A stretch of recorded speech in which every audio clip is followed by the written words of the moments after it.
Dragi bratje in sestre, tisto nedeljsko jutro, preden je sonce vzšlo, je Marija Magdalena šla k grobu. Minila je izolacija, minila je prepoved gibanja, kako dolga je bila ta noč. Premišljevala je o svojem življenju, premišljevala je o svoji ljubezni, premišljevala je o velikem četrtku. Gotovo je Janez povedal na veliki petek, ko sta odhajala od križa in od groba, kaj se je zgodilo na veliki četrtek. Premišljevala o umivanju nog. V bistvu je ona dala idejo Jezusu, da je umivanje nog nekaj velikega. In premišljevala je o tem, da je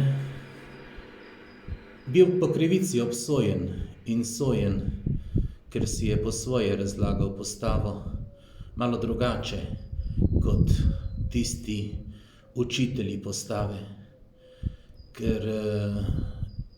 In premišljevala o dolgi noči na veliko soboto, o tisti izolaciji in prepovedi, o prepovedi gibanja. In ko je zjutraj vstala, še preden je sonce vzšlo, je že bila tam pri grobu, da bi še zadnjič objela njega, ki ga ljubi njena duša, da bi ga srečala vsaj mrtvega, ko je živ toliko pomenil. In potem se je zgodilo. Pri grobu ga je srečala, živega. Vprašal je, zakaj jokaš?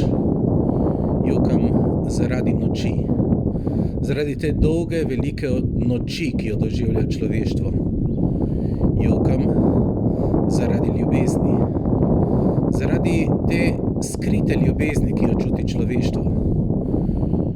In jokam, ker zaradi brezobzirnosti, ker ljudje ne morejo dojeti, da življenje zmaguje smrt, da ljubezen zmaguje brezobzirnost, da je prihodnost močnejša od preteklosti, da človek se lahko spreobrne, da lahko začne znova.